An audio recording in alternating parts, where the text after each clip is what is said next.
All right, everybody. Hello. Welcome. Today we're going to talk about Final Fantasy XVI.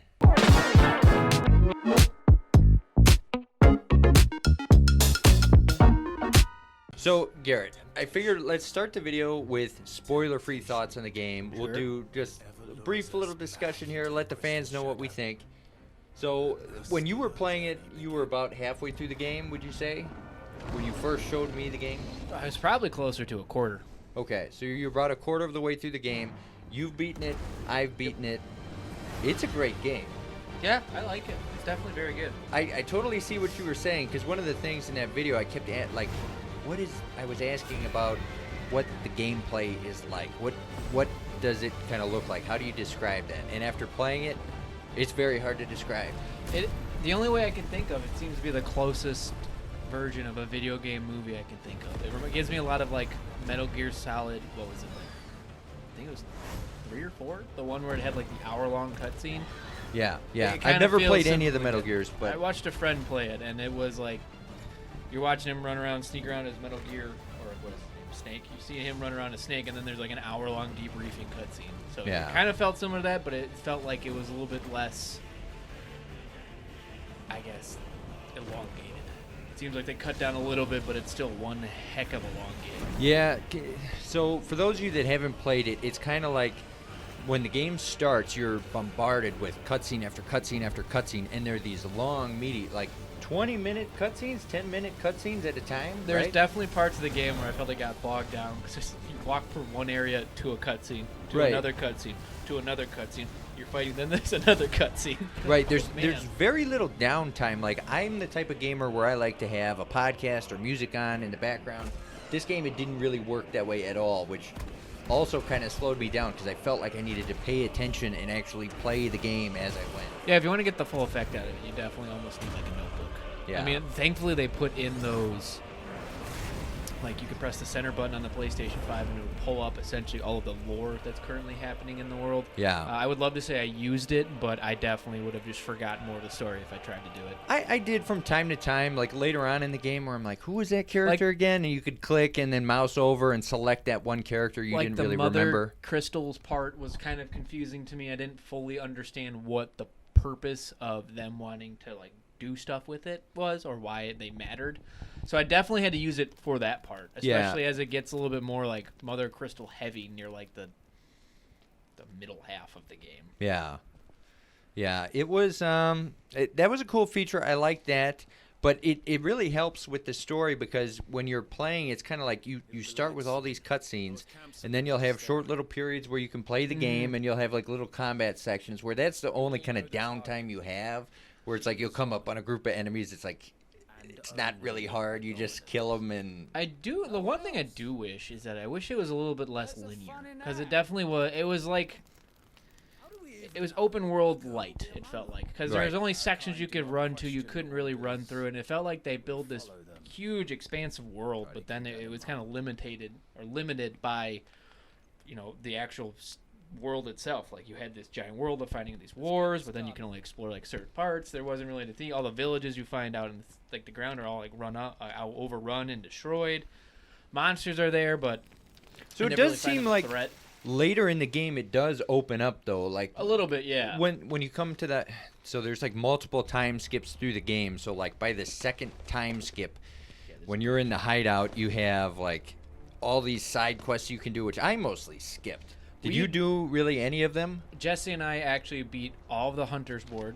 Okay. And then we did most of the side missions. Really? Yeah, because for whatever reason, when she likes a game, she has to beat all the side stuff first. So half of it was me sitting there staring at her while she's running through, like, find the flour for the baker. I'm like, I'm going to die. I just kept seeing the days ticking by where it was like, oh my God, I need to beat this game. And it's like, I would finish a quest and then go back to the hideout and there'd be like 14 more side quests, and I was like, "Oh my God!" And a lot of them, like not all of them, really like give you too good of stuff. Like if you beat the hunting board, you can get a really good sword, and then there's a bunch of other things that you can get throughout it. But for the most part, it's all for like character development. Right. So the hunting board, it's basically like they'll tell you where to go in the world, and you fight like a little mini boss, and then you get a reward. Yeah, they don't tell you where it is, so there's kind of like a little description on the bottom, and it says like One of them's like in the eastern corner of like Sembrek Right. or whatever, and then you have to figure out where that location is based on Sembrek's like minimap areas. Right. And it's not too bad. So like you can find them. That you just roll around and you know you get in the right area because if you're on the chocobo or running around, it stops and gives you like a little like intro cutscene. You see the enemies like getting up and moving around. That was one of the cutscenes I did. I went and got that chocobo mount. That's honestly super important. Yeah. Getting the chocobo. I cannot remember its name Yeah. for the life of me, but it was super useful, and I would just love to notice that all the animals in that game live forever. Yeah. Yeah. Yeah. Like they do. the first game Even is young Torgal. Clive, and the dog I could have sworn was a normal dog lives like 30 years. Yeah. I was like, okay, whatever you're feeding that dog, we need to get in the real world because that sounds weird. The chocobo, same deal. I figured the bird would die eventually, but that just lived on, still strong enough like 20 years later to carry his heavy ass. Yeah. That is true. It's kind of the world was amazing. It's Oh, they very well really thought out. doubled down on that Game of Thrones style story where it's like everything is tied together and this is tied to that, and the chocobos are the mounts kind of throughout all of the different nations in the worlds. And It was a good. I did like. I mean, besides the combat being bogged down by particle effects, because there's a lot going on, but it definitely made it look really pretty. Like the PlayStation 5 did a very Right, good job with yeah. it, and I'm sure computers would probably even make it better once they put in mods and stuff like that. But it's just, yeah, there was just so much roaming in that kind of made it a problem, and there wasn't like the one thing I did kind of miss was in Final Fantasy, what was it, like 15? With Noxus. I don't remember if that's actually the game. It felt like whenever you were in the car and traveling, you had like this really cool like moment between the characters that would kind of grow and develop, and it didn't really Right. feel like I had that when I was roaming around. yeah, Like yeah. Final Fantasy 15, my favorite part is because the combat was bogged down with you flying around the map and throwing your unlimited healing potions at people, and then just trying not to die, and then you get to listen to them talk to each other. You get to see like how Prompto and him meet and all Yeah. this stuff. That was my one thing is I wish they did a little bit more develop with the cast when they're together. Yeah, every time you're with the party, it's kind of a part of the main story. Yeah. Like if you go back to the hideout, they kind of disperse, and then you have the option of doing your side quests, and then you can go back to the main quest, and then you progress. And that's where it's like, Yeah, because I guess you can say like they did that a little bit with the side missions in the hideaway, where you can learn about them. Like you could do little ones for like Sid or the blind seller. I don't remember her name. She's got like the missing eye, or she's got blind in one eye or whatever. Yeah. She takes care of like the big oaf dude, and like you learn a little bit about them through like their side quests. But I always felt like it was kind of forced. Like I kind of wish I could have just listened to it happen naturally, where you're listening to them talk to each right, other and as develop you're their going bond. through, and right. Like, I don't want to help you. I mean, I never really found any of the combat difficult to merit the need of side quests. It's like, hey, if I want to do it. Yeah, that's kind of the way that I really didn't do much of the side quests at all. I kind of focused the main story. I wanted to see what the next section of the story was. I wanted to fight the next boss. I wanted to see how the story was going to progress. So that's kind of why I just mainlined it. I wanted to keep seeing how it went. So I mean, there's enough in the story alone where you have to absolutely love the side quests to want Yeah. to beat the game. Because it's like a Skyrim, well, maybe not a Skyrim level length, but the story just like kind of goes on forever. right. And there's just so much stuff going on in every scene. So we mentioned the cutscenes. We mentioned how you have like the little short intermission battles where it's like you come across 10 knights or whatever. What did you think of the bosses? For the most part, some of them were pretty cool, but I never really thought any of them were that challenging. Like, the last boss was kind of neat because there's like a billion different forms Right, of them, and I love right, like the right. kaiju fights where Yes. you get to be the big bad monsters and you're going around literally just throwing hands at each other all day. But my one thing is I wish it was a little bit more difficult was my thing. Only Yeah. because I absolutely love like that stylized combat type deal, but it wouldn't have fit the game. So it's more of just like a personal gripe. Yeah. I think it was really good. I think you should check it out. What do you think? I mean, there is some people out there kind of complaining that it's not that much of an RPG. It kind of abandoned that, but I mean, it depends on what your definition of RPG is. Like, if it's like Skyrim, sure, because you don't really get your many choices, you don't get to explore too much, you're not really playing a role. But if you're living in the life of Clive, who went through this trauma, and you can like kind of feel that way, you could argue that it's that way because you know you're living through his trauma, going from one place to one place, and you've seen plenty of movies and books or whatever your particular level of entertainment is, where you're driven by revenge, and that's kind of Right. what Clive is, and Right. it shows him trying to get over it. And then trying to become the leader that he needs to be to help these people survive, and I feel like it was fine. I just don't think it had as much engagement in that character. So I don't know if you noticed this too while you were playing, but so this is a JRPG, right? But they've kind of abandoned the turn-based nature. People say they abandoned all this stuff, but as I was playing it, I kept seeing, like, for me, the only JRPG I really know well enough to speak about is Pokemon. And I kept seeing Pokemon in this where it's like, yeah, it's not turn-based, but... It's like turn-based and kind of like a WoW type game fused together, where you have the turn-based section in the form of cooldowns. Right, but it's even beyond that where it's like... So in Pokemon, you have like the little conversation boxes at the bottom of the screen. Sure. You could basically just swap that with the cutscenes in this. Yeah. And then when you're in Pokemon and you come up to a trainer battle and it's like he's got all these guys... That's kind of how this game did it, where you would come up to an encounter and they would have all these guys appear in a zone and you'd fight them with the real-time combat. And they were never really that hard, but no, there was a correlation there. Yeah, you know? I mean, I feel like it was a fine JRPG because as much as everybody liked the old JRPGs, they're very much of a product of the time. Yeah. Like, you would never be able to have something of this scope back then, not only because of the hardware limitations, right. but back then it was just kind of starting. So turn-based back then was huge. I felt like this was such a modern adaptation of the classic style JRPG, and I couldn't get away from it. And it was like... It's what happens if you fuse Final Fantasy and Devil May Cry. Like with wild encounters, right? Where you walk through grass and you can't see what's coming at you. Well... Now you're in an open world, and you just see all the enemies out all around you. Like, that was interesting. I remember when I was younger, I really liked Dragon Quest VIII because it was made by, I think it's Akira Toriyama, the gentleman who makes Dragon Ball Z, and I'm a huge Dragon Ball Z fan, so I love that game. Like, they even had a feature where if you do this move called Psych Up enough times, you go Super Saiyan. Really? It's really cool. I've never played Dragon Quest, but I want to. Big fan of Dragon Quest VIII. It's my favorite one. Super long, super good, but...